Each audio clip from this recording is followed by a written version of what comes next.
Thank you very much, everybody, for doing me this honor of not making me a lonely figure in this university. Um, it would have been too much to swallow if I came here and no one showed up. But, so thank you so very much. And so what I'm going to do real quickly is to lay out the motivation for this book, which is published by Archway Publishing, a division of Simon & Schuster. And it's a simple to read book. It's 115 pages long.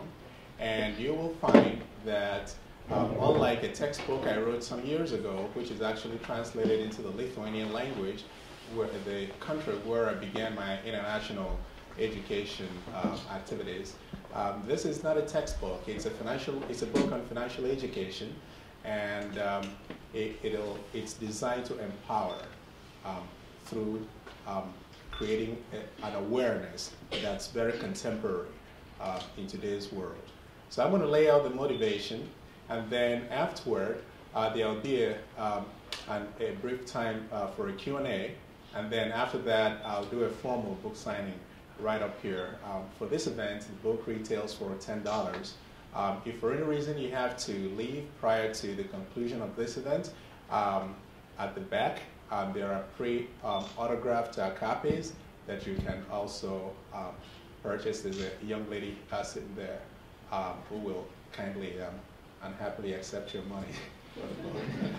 And, all right, so the title of this forum is The Future of Advanced Education and the U.S. Economy.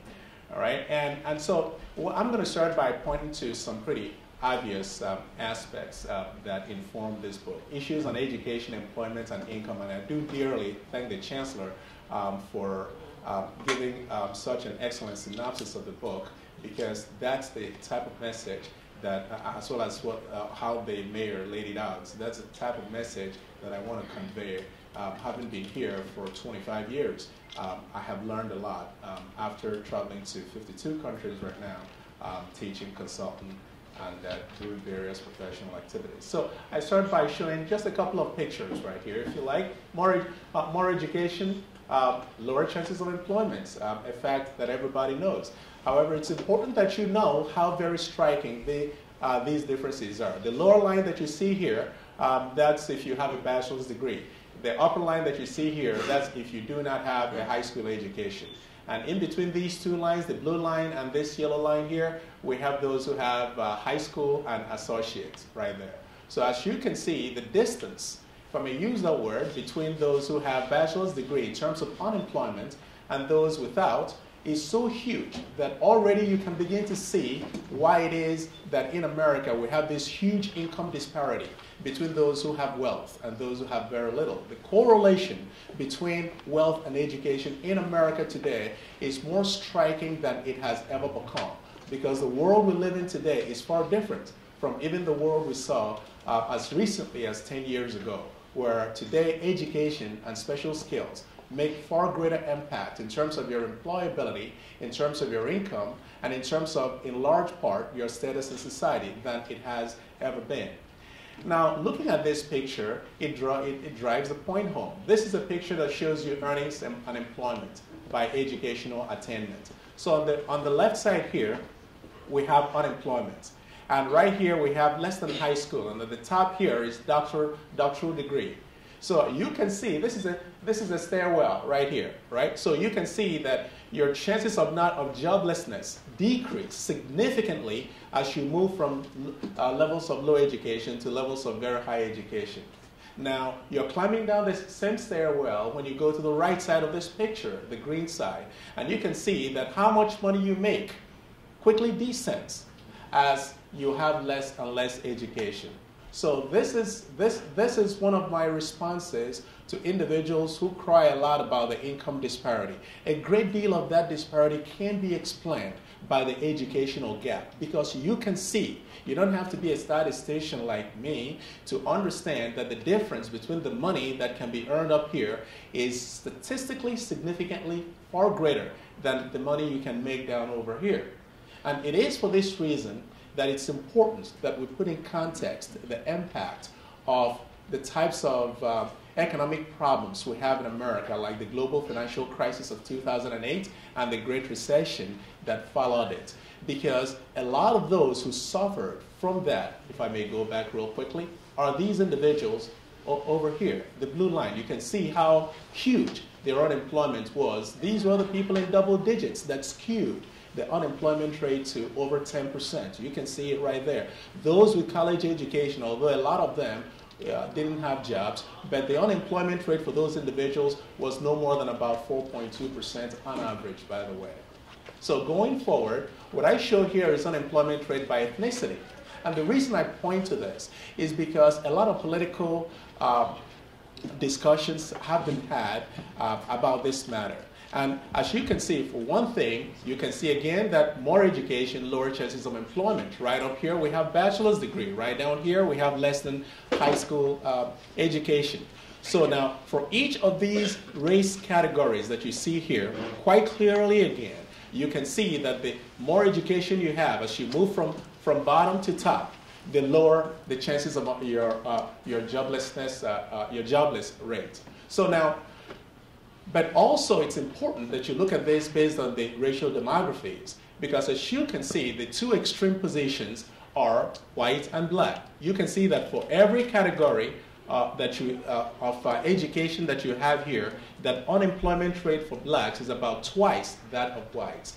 Now everything else falls in the middle, Asians and Hispanics. So this is the type of picture that politicians and pundits would see, and they make real big hay out of it, you know, for whatever the reasons that might be. Now, though, I'm an academic, I'm a researcher, and I'm an African American, and I can tell you that when you confront a problem such as this, because it's pretty striking, being aware that unemployment rate is measured based on those who are able to work, want to work, but can't find a job. That's how it's measured. It doesn't capture individuals who are lazy and who don't want to work. So it is true that unemployment rate is skewed against minorities, in particular African Americans. What I tell people, as I'm about to tell you right now, is that whenever you confront a Herculean task, what you do is to then redouble your effort. Because if you were to look at this picture and you listen to all these pundits that want you to cry on their shoulders and you say, well, I'm not going to make an effort. Well, this picture is telling you all the more reason that you should aspire for levels of higher education or to acquire specialized skills so as to reduce your chances of socially or societally created unemployment blocks. Now then, moving on though, I looked at this with respect to the fields of learning. Now, it is obvious, as you can see in this picture, that the more technical the field of learning is, the greater would be how much money you make. So as you move from the liberal arts to the businesses, to the sciences and engineering, so also is your income, as you can see. And what I've captured here is based on the 10th percentile. Now, payscale.com will give you this data for different percentiles. Now, percentile simply is telling you your category of, in this case, income based on the education that you have. So if you are in the 10th percentile, it means that you are making more money than 10% of individuals in that particular category.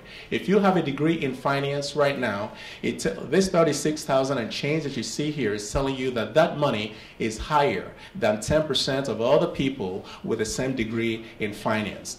Obviously, if you get a college education and you go out there to industry to look for a job, now, more than likely, you're going to start from the lower rungs of the ladder and then work your way up. So what you see here, therefore, is more reflective of what you can expect to see if you recently graduated with a bachelor's degree, and in many cases, actually, with a master's degree. Now, it's therefore important that people gain an income expectation as they make career choices, and as importantly, equally importantly, as they make decisions on what majors to pursue in college. But I have to tell you though, yes, I have found I've seen the golden fleece and touched it quite a little bit on account of education.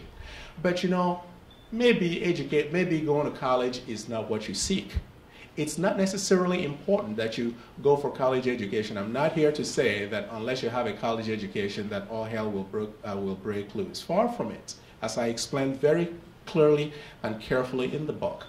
It is also important that we recognize that this economy rewards individuals with specialized skills. And on CBS Evening News on October 9th, 2011, they identify these various skill fields as fields that are very rewarding. In some cases, will put more food on your table than if you had a college education. So this is the way this economy is designed. It rewards you for talent and it rewards you for skill. And to the extent that you pursue those outcomes, you'll have a much brighter future in this global economy that's now beyond what the United States can offer you. So now, but we must ask the question, should I choose a major in college or choose a field solely based on how much money you make? Is it a money issue? Now, I have a degree in finance, and as anybody with a degree in finance will tell you, the goal of any organization is not to make as much money as possible. Far from it. That might be the goal in economics, but finance is a field of business, and in finance, the goal is to create and maximize value. In other words, it's quite likely that you could offer me two investments, one with an amount of $1 million and the other with an amount of $3 million. And I might choose the one with $1 million because after considering a variety of factors, the investment of $1 million gives me greater value. For value is a function not only of how much money you make, but also the risk involved in making that money and how long it takes you to make that money. It is therefore important that as you make lifetime decisions and all manner of life choices, that you come to a certain conclusion where three factors count foremost in your decisions. First of all, will this field I am pursuing, this career that I'm going for, would it put enough food on my table and my family's? Number two, is it a field of learning that I'll be happy to practice? Or is it something that when I go to work and come back home, I have ulcers because I hate my boss, I hate my job? What kind of life is that though? And number three, is it a field of learning that you have the capacity and the ability to learn the material that'll help you actualize in that field? For example, you might say, hey, I want to be a rocket scientist, I said in a recent TV program.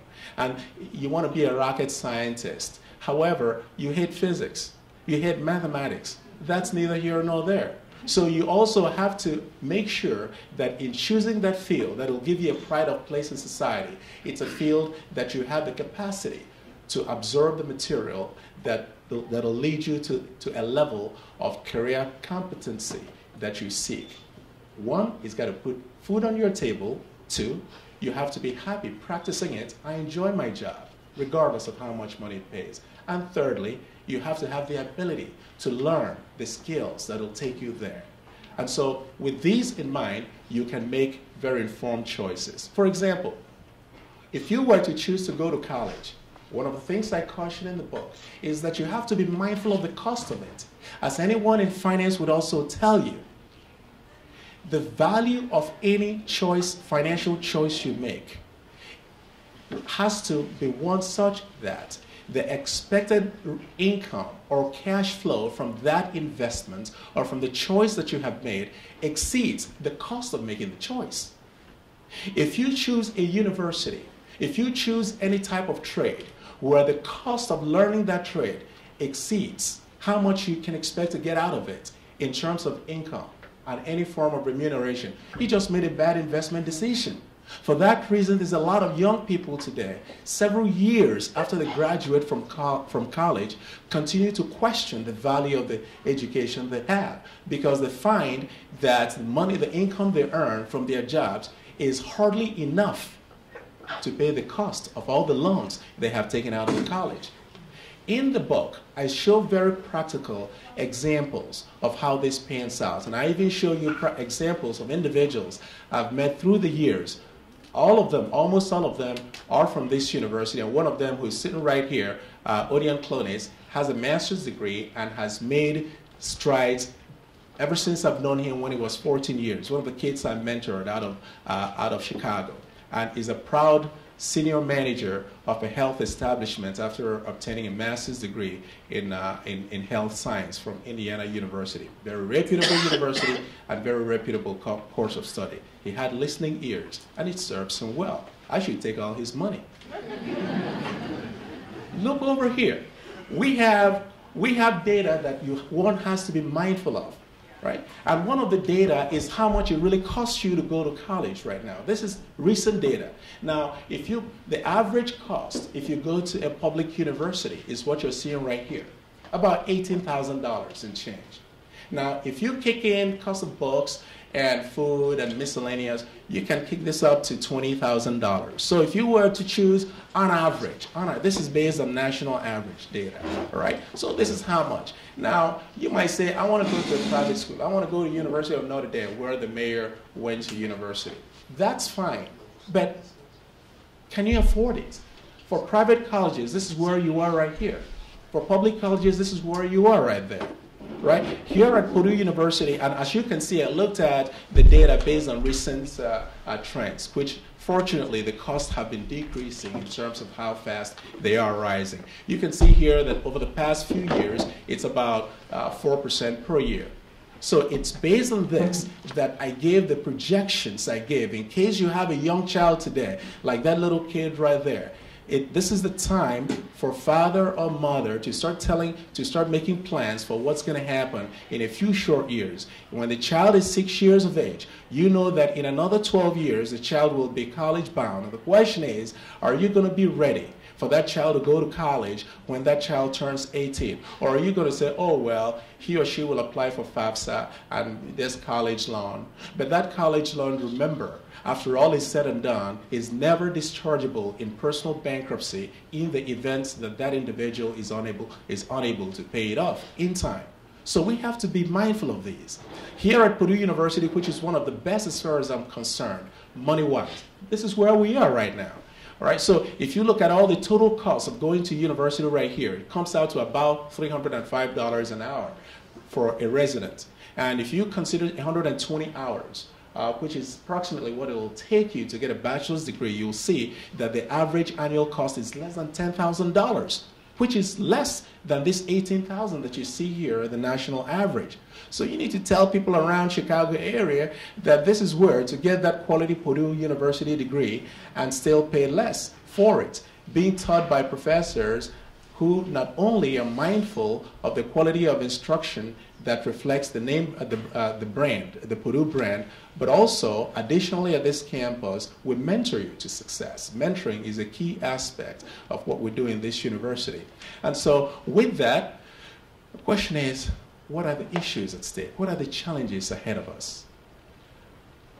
Well, I'm sorry to tell you that one of the outcomes of recent studies about why we have these huge problems in universities where the competency level of kids coming out of high school is far below the required level of proficiency for entering college is on account of what happened when they were in grammar school.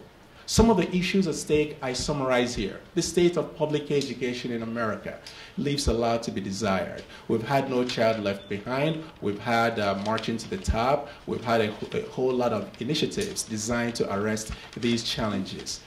They haven't quite worked quite as effectively, and in some ways have hardly worked at all. So we have frequent teacher strikes every time.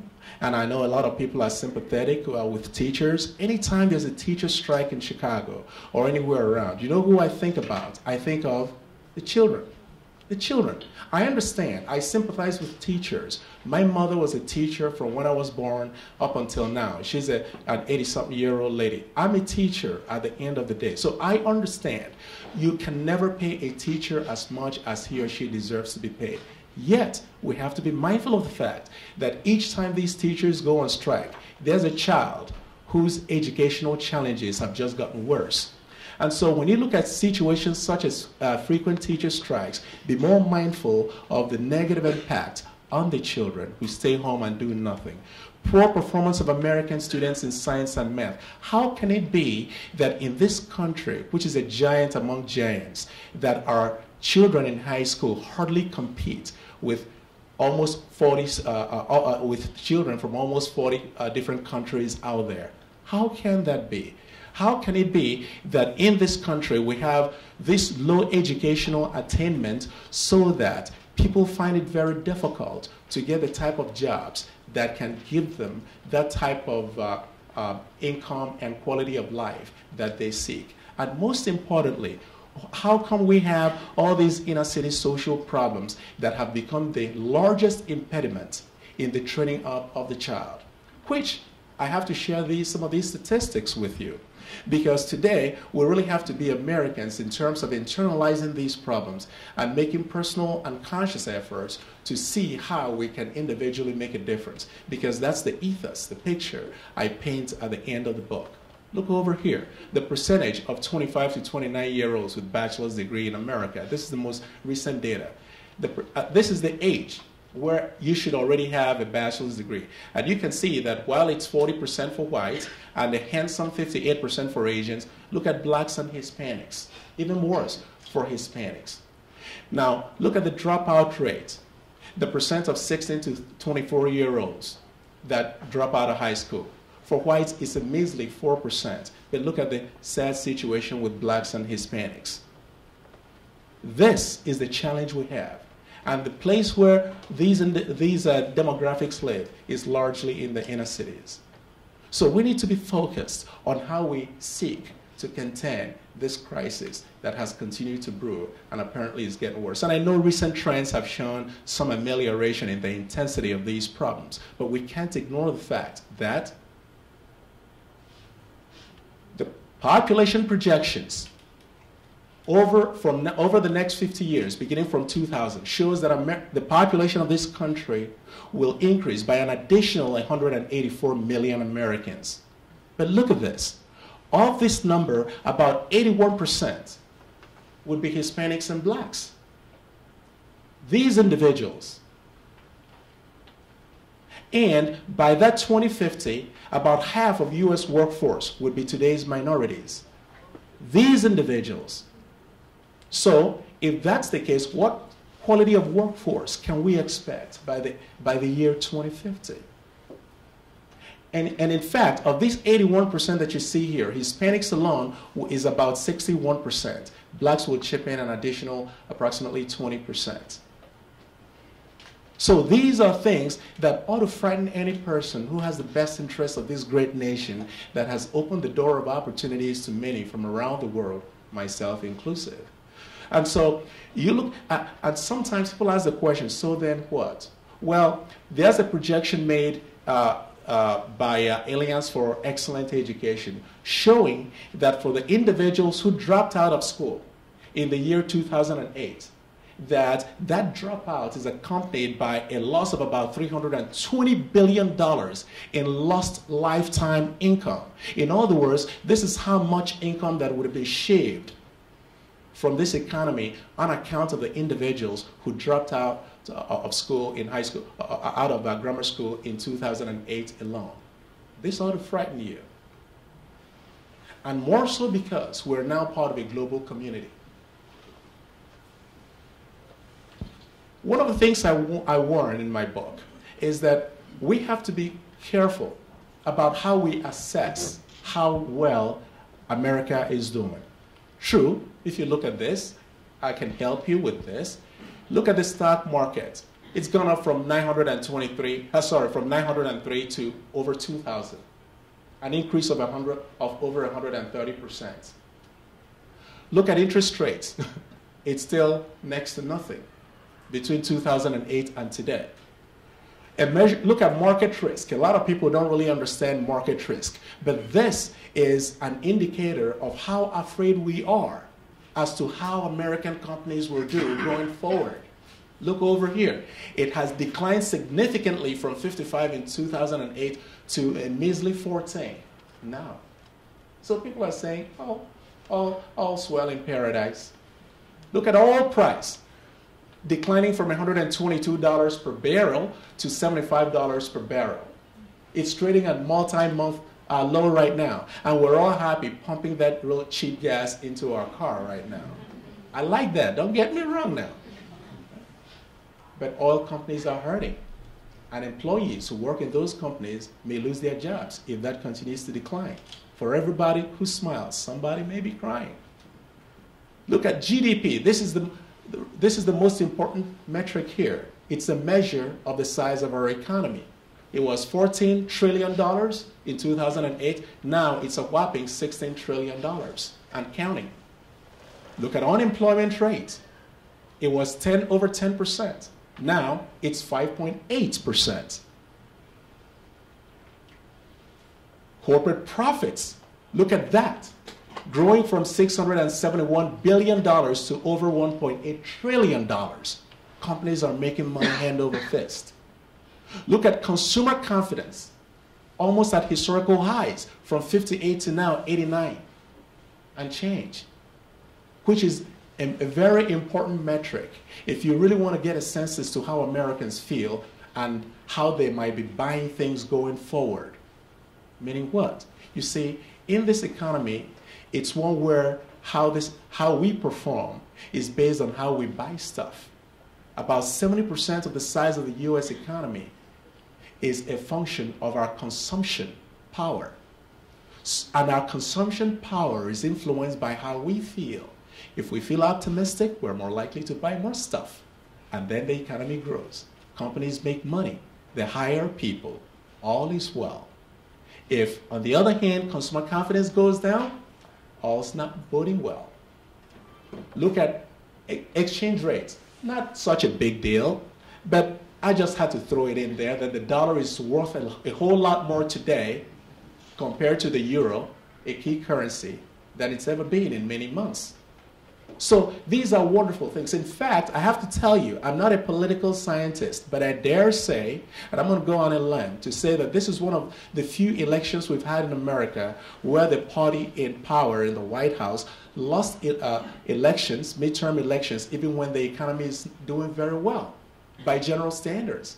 You can look at that yourself and then say, oh, wow, how come the party in power lost in Congress? But I have to tell you, narrative is important, and sometimes narrative can have strong content. Not so good is how much money this country owes. In 2008, how much we owed was only about 70% of the size of our economy. Now it's over 100% of the size of our economy. For every dollar we produce in America, we owe $1.08. That's the saddest story of this nation right now.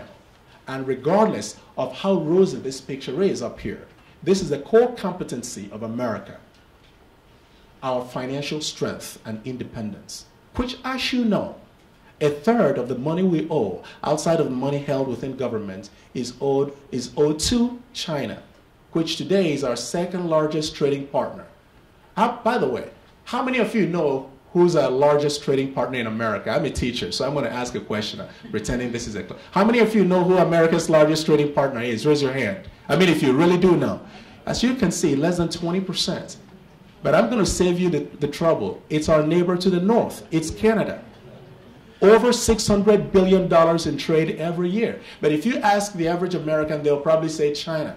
In fact, up until 2006, our second largest trading partner was Mexico. And then our third largest trading partner was Japan. China just came hopping along in recent years. And in fact, the trade with China is very lopsided. It's a trade of about $520 billion per year. Of that amount, imports from China, which is to the advantage of China, is 80% of that money. So actually, it's a trade benefiting China and China alone. It's only 20% of that $520 billion that's the benefit to the advantage of the United States. I wouldn't count on it. Look at consumer debt, ladies and gentlemen. In 2008, it was about 18% of our GDP. And then we thought we learned our lesson. We began a process called deleveraging, meaning people started to shed off more and more of their debt, saying, you know, this debt killed us. It nearly sank us. And then it went down to less than 15% of our GDP. Now you can see what's going on. It's more than it was in 2008, 18.5% of our GDP. So in case you didn't know, many in the household sector of America have begun borrowing feverishly again. Home prices, a lot of times people say, oh, that the housing sector isn't doing so strong. I say it's okay. It shouldn't. We don't want it to balloon the way it did in 2007. We certainly don't, because in 2007 the average price of home was almost $330,000. Right now it's $313,000. But it's actually, this is one of the highest levels in several months. So it's actually been going up. But some politicians and some people who haven't really given careful thought to what they say in the news media would say, oh, this is not good, that home prices are still depressed, etc., etc. No. The best growth you can ever have is a gradual, steady growth that can be absorbed by the economy. Because this sudden upsurge is part of the reason why household debt has begun to go up again. Look at corporate taxes in America. I'm sorry to share this with you. This country, we tax our companies the second highest in the world. And in some cases, when you throw in state taxes, it's the highest in the world. I know some people have the not very well thought out reaction to say, oh, that's a Republican debate. And then they put a political tone to that argument. But let me share this with you. I'm a teacher of finance. If over 60 of our large companies have moved overseas, taking their money with them from 2000 till now, over 60 of our largest companies have moved out their corporate headquarters, even though their main business is in America. Something's wrong with that. Two, some say, oh, well, after all, these companies know how to game the system based on the tax loopholes. That is true, but hey, it's not all companies. The majority of companies in America are not large companies. They are mom and pop companies, the corner stores, the gas stations. Over 60% of businesses in America, guys, are small businesses. And these companies would still be paying this high corporate tax rate if it applies to them. Thirdly, think about this. 2 years ago, Apple, the largest company in America with a market value of over $600 billion, paid dividends to their stockholders. Guess how they paid the dividends? Well, first of all, Apple is very wealthy. They have trillions of dollars sitting out there, overseas, I might add. But guess how they paid dividends? They went to the bank in America, borrowed money, and then paid dividends to their stockholders. And everybody smiled. But check this out though. First of all, Apple is a AAA rated company, so it borrows at very low interest rates. Right now of about 3%. Secondly, the interest payable on that money they borrowed with which they paid dividends is tax deductible. In other words, the dividends they paid to their stockholders was subsidized by who? Us, Uncle Sam. Fourthly, keep in mind that every dollar that stays overseas is a dollar that would have been within our financial system, increasing the supply of funds in America, helping to oil the engine of the private sector, the lending and the borrowing system in America. It's not good. And you can make all the arguments in the world that you want. One way that we can arrest this situation is to recognize that we are in a competitive global economic system. If everybody is going down, which is this tax inversion, they call it, if everyone is going down in America in their corporate taxes, why can't we? This America is not reliant on corporate tax revenues. Corporate tax revenues in America, ladies and gentlemen, is less than 10% of the amount of money that Uncle Sam brings in anyways. I would rather, as a citizen, pay more taxes than a company pay tax. Why?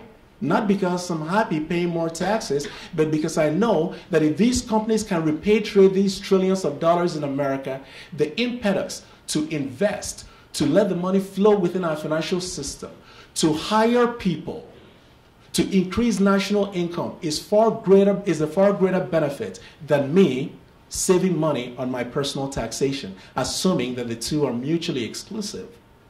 You have to understand that over one half of tax revenues in America comes from us, income taxes.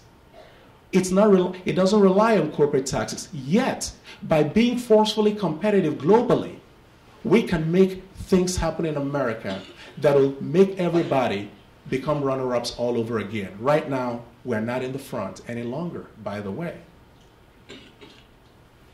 Our trade deficit. We continue to buy more from overseas than they buy from us. We continue to buy more from them. Why? For a variety of reasons. But let me say this, though, that because of this huge trade deficit, it continues to put strain on the value of the dollar and continues to make the cost of living for the average American higher than it should have been, because a lot of the things we purchase now are made in less developed economies where those goods are made at lower cost but the same quantity as they would be made here. It's a global world. The world has learned from us. It's the American model that's ruling the world. We won the Cold War. Even China from 1978, Deng Xiaoping, the man, he was a visionary. He said, you know, this communist thing isn't working for us.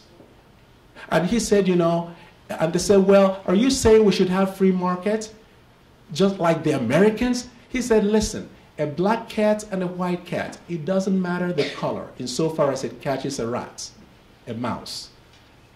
And then they said, well, how are we going to do this? He says, well, we're going to have one country, two systems. That's where it began. It's not the current political thing with Hong Kong and Macau.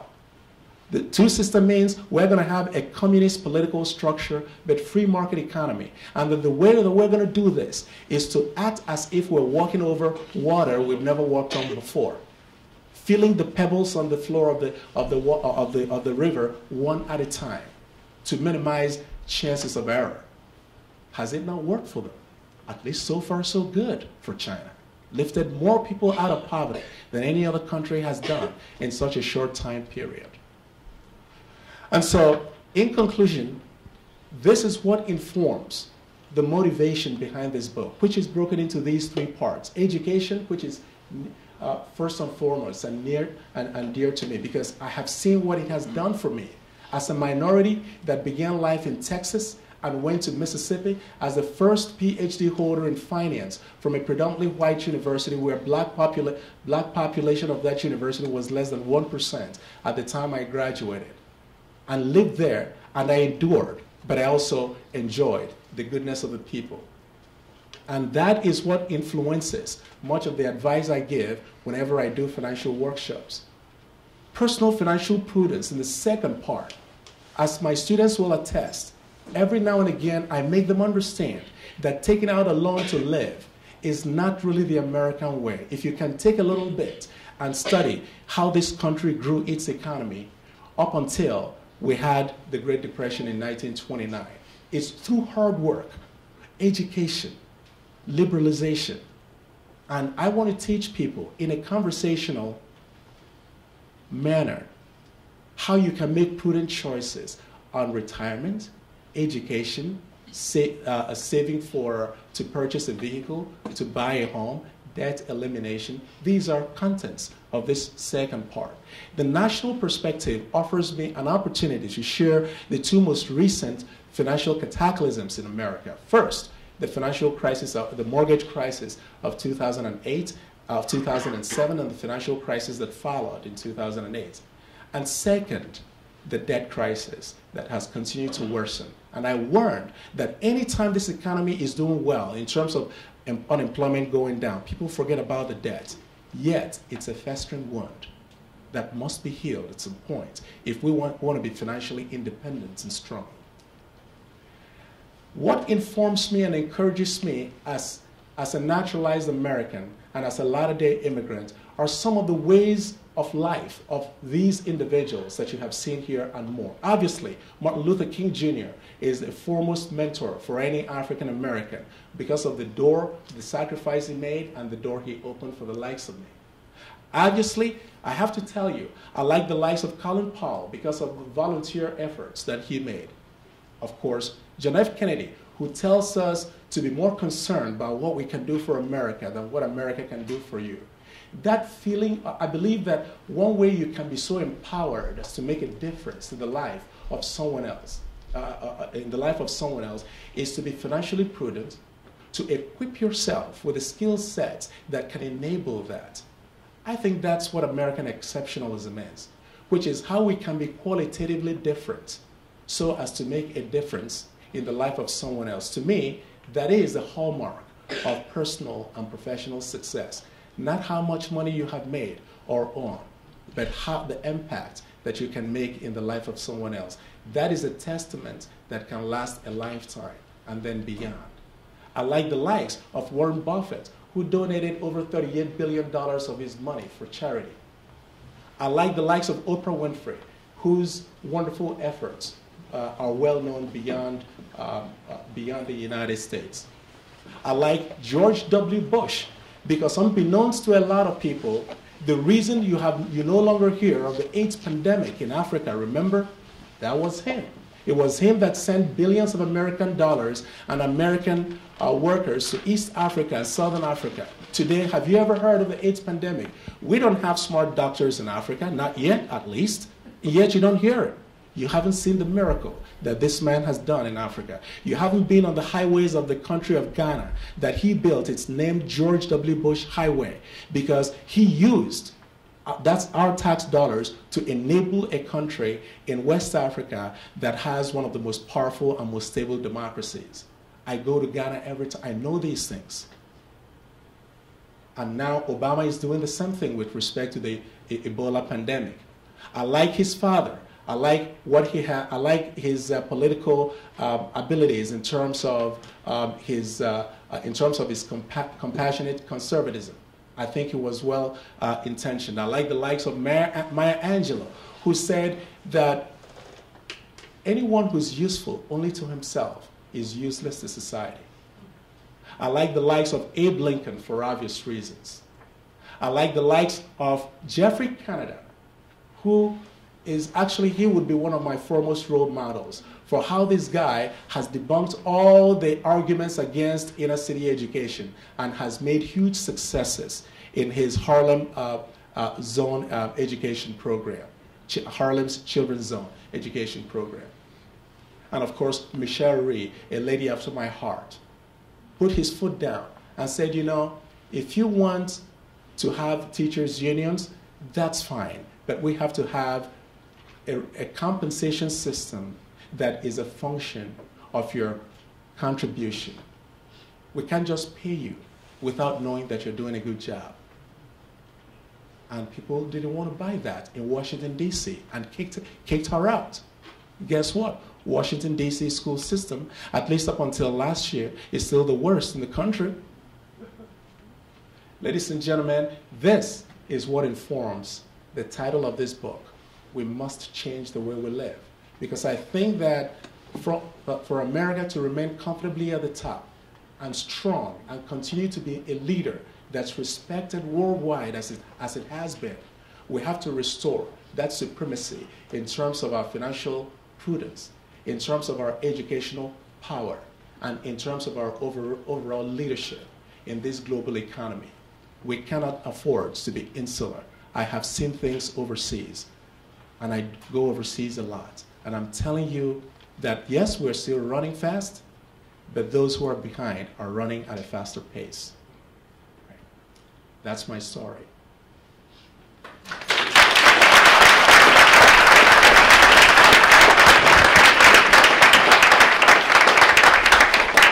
Thank you so much, Professor Obi. And I guess after this fantastic presentation, I am ready to be your student and learn more. This is absolutely fantastic. Thank you very much again.